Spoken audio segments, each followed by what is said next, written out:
उद्यमेन हि सिद्धन्ति कार्याणि न मनोरथे न हि सुप्तस्य सिंहस्य प्रविशन्ति मुखे मृगाः. Udyam means effort, enterprise. Manorath means desires, what you wish to do. Udyamen hi siddhanti karyani na manorathe means a task can be accomplished only through efforts and your enterprise, not by your wishes or desires alone. Nahi suptasya singhasya pravishanti mukhe mriga. Just as deers do not enter the mouth of the sleeping lion. That means we have to make efforts to achieve anything. Nothing is attained without efforts. So the moral is we have to keep making efforts. Good morning students. Welcome to SST. So simple tutorial. Today we will discuss the following topics of Unit 3 Civil Disobedience Movement.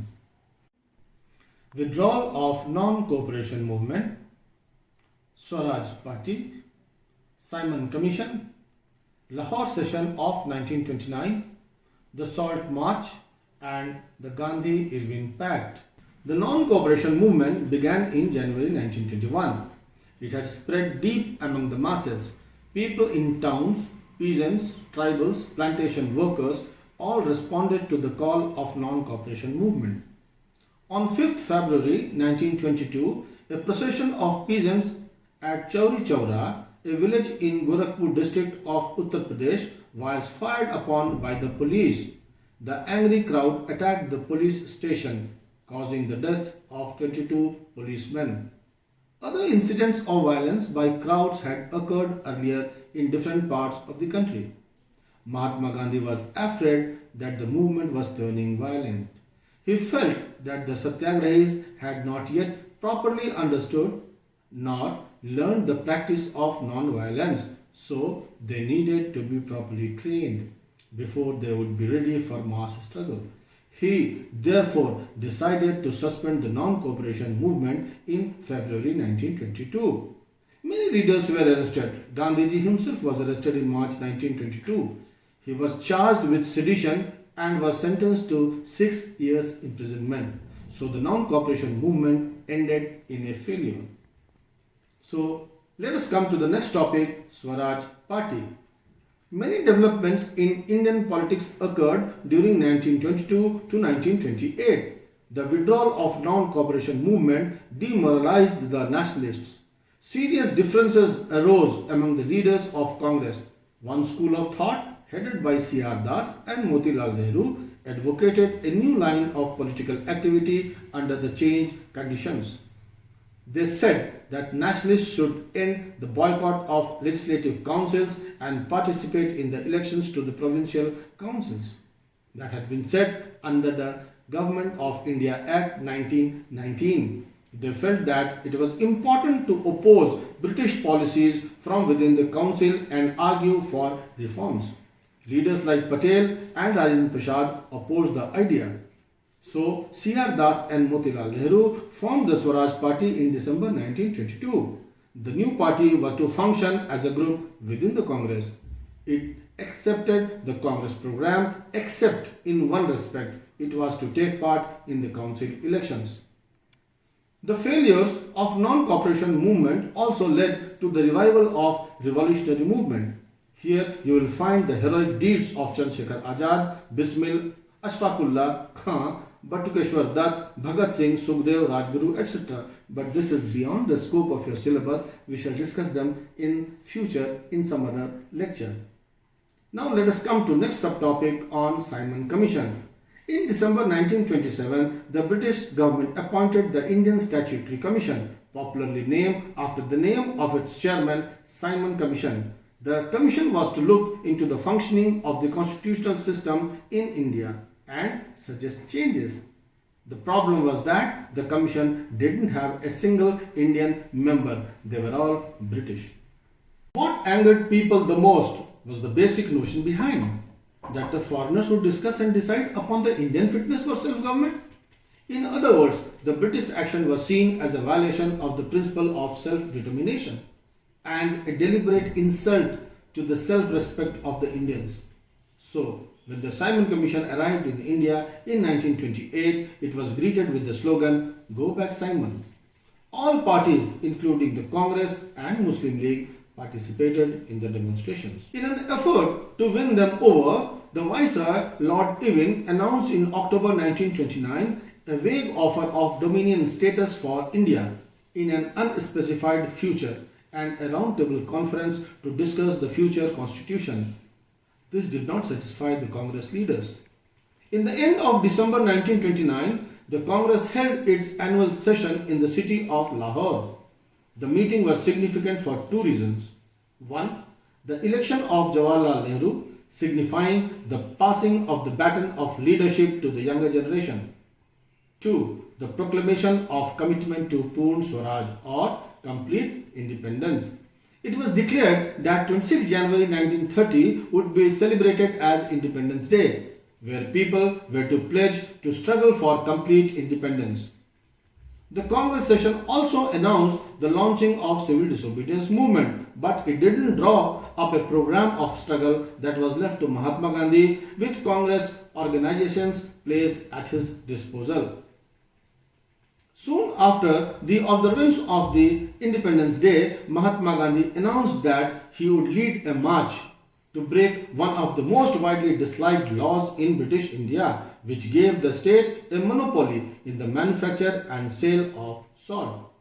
On 31st January 1930, Mahatma Gandhi sent a letter to Viceroy Irwin, stating 11 demands. Some of these were of general interest, others were of specific demands of different classes, from industrialists to peasants. The idea was to make the demands wide-ranging so that all classes within Indian society could identify with them and everybody could be brought under in a united campaign. The most stirring of all was the demand to abolish salt tax. The question here is, why did Mahatma Gandhi choose salt? Mahatma Gandhi found in salt a powerful symbol that could unite the nation.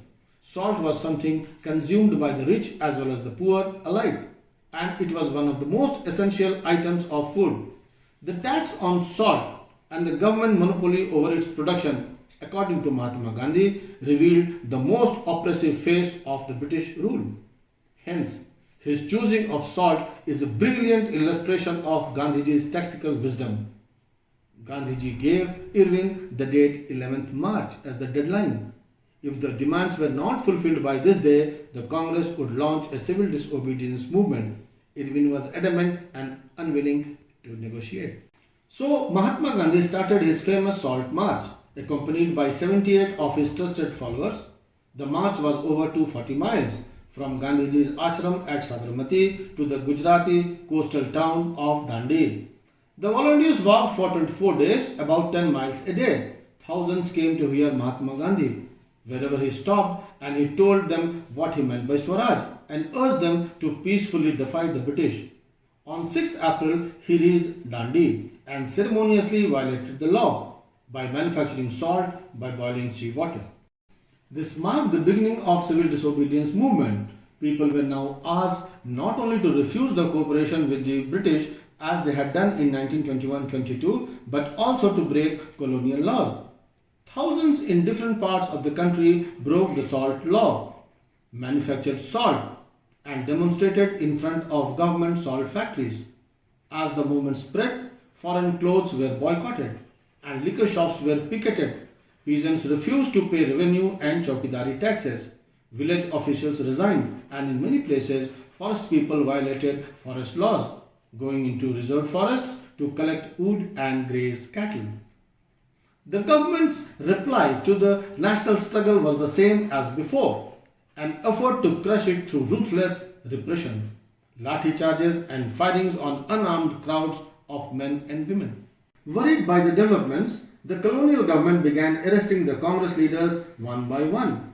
This led to violent clashes in many places.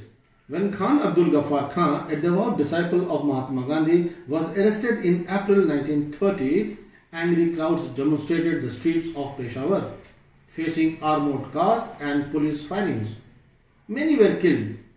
A month later, when Mahatma Gandhi himself was arrested, industrial workers in Sholapur attacked police stations, municipal buildings, law courts, railway stations, and all structures that symbolized British rule. A frightened government responded with a policy of brutal repression. Peaceful satyagrahis were attacked, women and children were beaten, and about 100,000 people were arrested. This situation forced Mahatma Gandhi to call off the movement and sign a pact with Lord Irwin. This pact is known as Gandhi-Irwin Pact. Gandhiji agreed to participate in the second roundtable conference in London, and in turn the government agreed to release all political prisoners. Gandhiji went to attend the roundtable conference but returned with disappointment and relaunched the civil disobedience movement. For over an year, the movement continued, but by 1934 it lost its momentum. This brings us to the close of today's class. Let's go for a recap. Withdrawal of the non-cooperation movement. The movement turned violent in many parts of the country. Then the Chauri Chaura incident.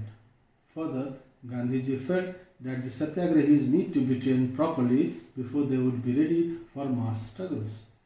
Swaraj Party. Who formed it? It was formed by C.R. Das and Motilal Nehru. What was Swaraj Party? It was a party within the Congress Party.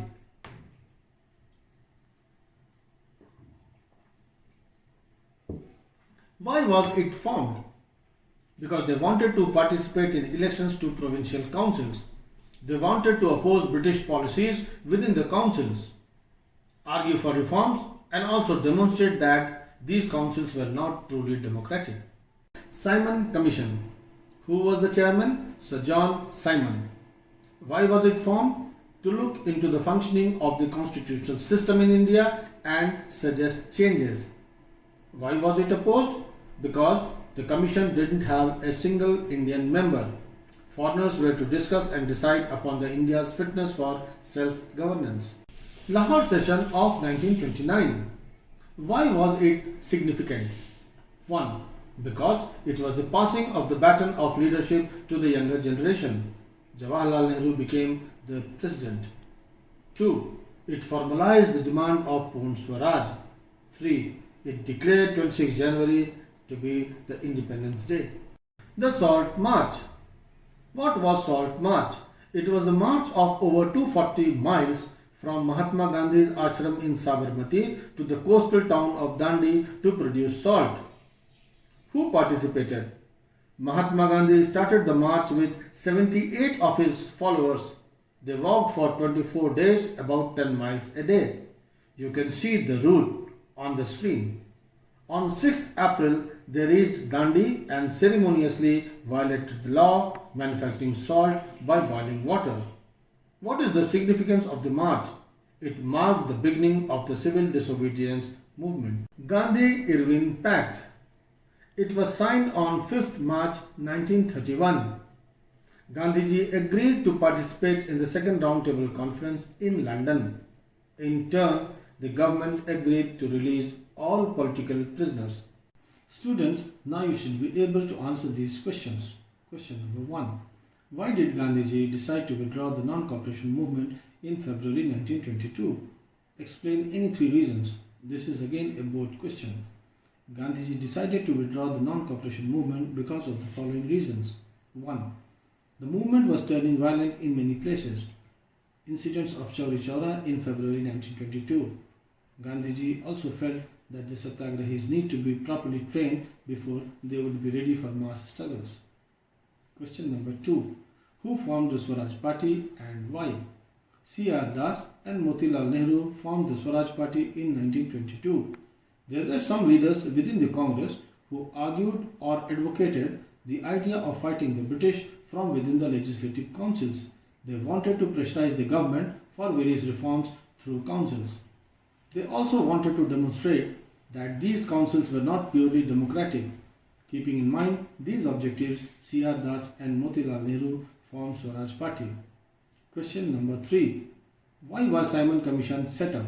Why was it opposed? The commission was set up to look into the functioning of the constitutional system in India and suggest changes. It was opposed because it didn't have any Indian member. They were all British. Question number 4. Explain the immediate effects of the Lahore session of Indian National Congress of December 1929. There are three important points. Demand for Purn Swaraj, that is full independence for India. It was decided that 26 January 1930 would be celebrated as the Independence Day, when people would pledge to struggle for complete independence. Launching of civil disobedience movement with Salt March. Question number 5. Which were the two types of demands mentioned by Gandhiji in his letter to Viceroy on 31st January 1930? On 31st January 1930, Mahatma Gandhi sent a letter to Irving stating 11 demands.